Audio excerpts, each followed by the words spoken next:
Hello everyone, welcome back to this channel. I am Dr. Chetna Kumawat and today we are starting a new chapter which is Management of Inventory. This chapter provides you the understanding of what are inventories, why business firms have inventory and control, the meaning of inventory management, objectives of inventory management, importance or functions of inventory management, factors affecting level of inventory, risks and costs associated with inventory, techniques of inventory control, some modern techniques as well as traditional techniques. So let's get started. Inventory, which comprises a stock of raw material, work in progress and finished goods, is an important element of the current assets of a business enterprise. The research studies conducted on the management of inventory have revealed the fact that inventories generally constitute the second largest item next to fixed assets in the financial statements of manufacturing enterprises. Mismanagement of inventory reduces the long-term profitability of the firm as the shortage of inventory interrupts production and timely supply of goods to the customers. On the other hand, capital of the firm is tied up in holding excessive inventory, resulting in an increase in interest and storage costs. An efficient inventory management ensures continuous production by maintaining inventory at a satisfactory level.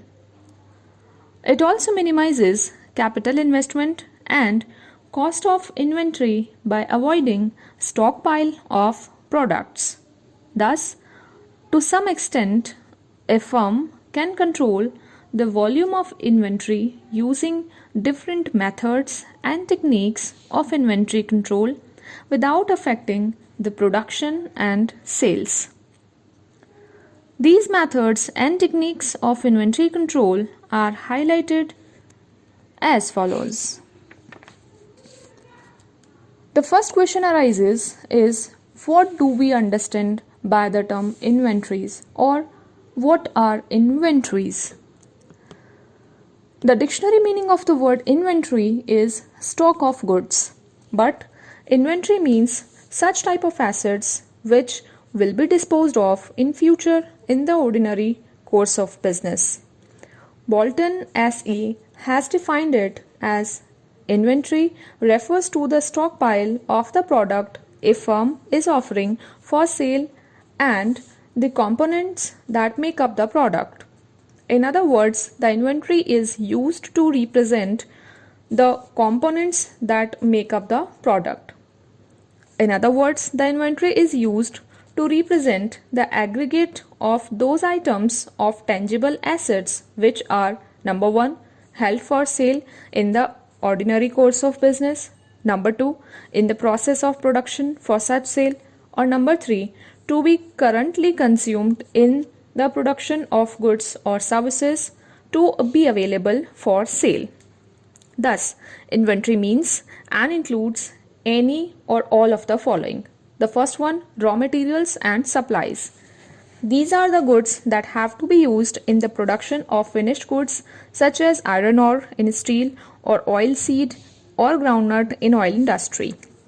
The purpose of holding raw material is to ensure uninterrupted production in the event of delay in delivery and to take advantage of bulk or other favorable terms of purchase. Number 2, work in progress. Those raw materials which have been used in production process but have not been completed into the final product are work in progress. Such inventory helps to stabilize the rate of output at successive stages in the face of fluctuations of demand for the product. And lastly, finished goods. These represent final or completed products which are available for sale in ordinary course of business. Such inventory serves as a buffer against fluctuations in demand for a product. It helps to reduce the risk associated with stoppage or reduction in output on account of strikes, breakdowns, shortage of materials or power, etc. The above may be considered to be the operational definition of inventory.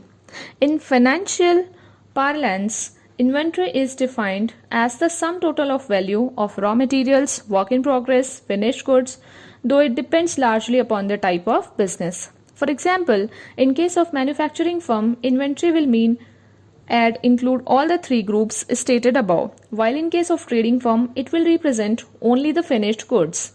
Raw materials and work in progress inventories make the production process convenient, while with the help of inventory of finished goods, marketing activities are carried on successfully. Thus, inventory works as a link between production and consumption of goods.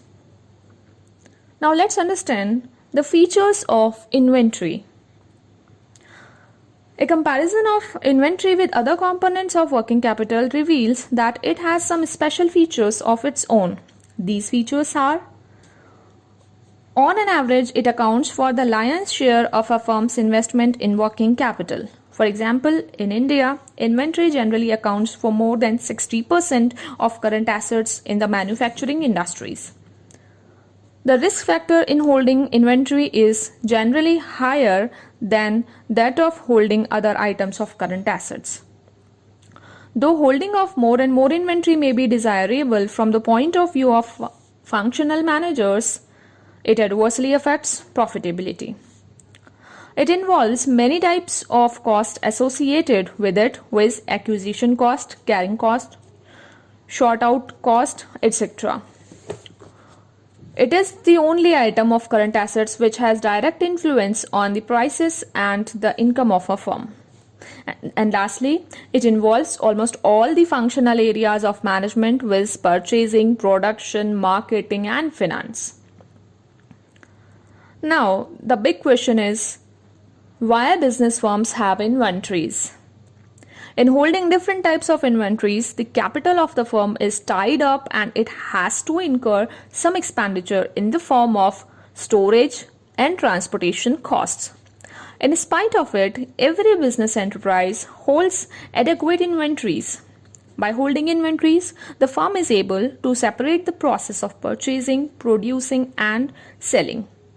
If firms were not willing to hold adequate raw materials and finished goods, purchasing would take place only when immediate production and sales have anticipated. In brief, holding of inventory have many purposes that are explained as follows. Number 1. To stabilize production and production process. In the absence of adequate stock of raw materials, production would be hampered. It is not possible for a firm to produce or to procure raw material whenever it is needed. There exists a time lag between placing an order and receiving the goods. Sometimes it becomes difficult to procure raw material due to strike, transport disruption, and shortage of material. Therefore, a firm has to hold adequate quantity of raw material in stock for a continuous supply to the factory for an uninterrupted production. Number 2. Reducing order costs. Every time a firm places an order, it incurs certain costs. Forms must be typed, checked, approved, and mailed. When goods arrive, they must be accepted, inspected, and counted.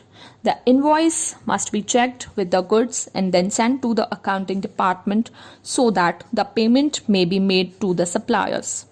The cost, which vary with the individual orders, can be reduced if the firm places few larger than numerous small orders. Number 3. Gaining quantity discount. If a firm is willing to hold large inventories in selected product line, it may be able to make bulk purchases of goods at large quantity discount. Suppliers usually offer a substantially reduced price if the firm will order double or triple its normal requirements.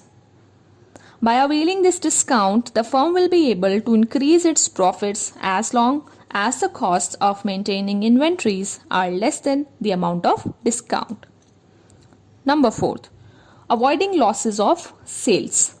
If the firm does not have goods for sale, it will lose sales.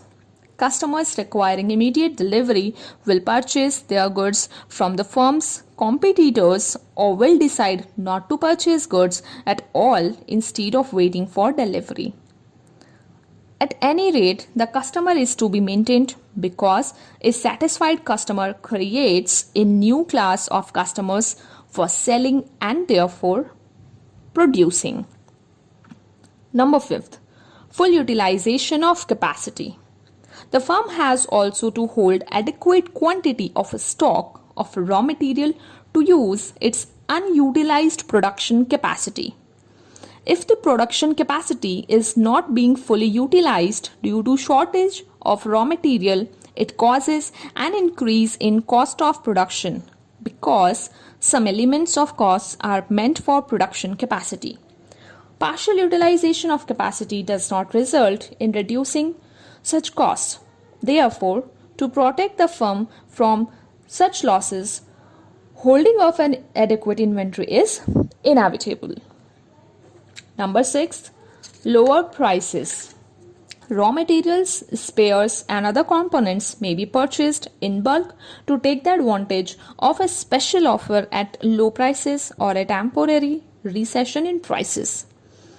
Similarly, if it is anticipated that there will be large price increase in future, bulk purchases may be made at current market price to take the advantage of low costs in future. In both the cases of bulk purchases, the purpose is to reduce the cost of materials input and thereby increase the profitability. However, this is possible only when carrying costs of inventory do not exceed the benefits from lower prices. All that aforementioned purposes of holding inventories can be grouped like keeping cash into the 3 categories with transaction motive, precautionary motive, and speculative motive. Inventories kept with transaction motive help smooth production and sales. Inventories held with precautionary motive protect the firm against the risk of uncertainty about demand and supply and other related factors. And inventories held with speculative motive benefit the firms due to price fluctuation and changes in demand and supply. So this is it for today's lecture. Thank you so much for your patience and listening to it. Have a wonderful day.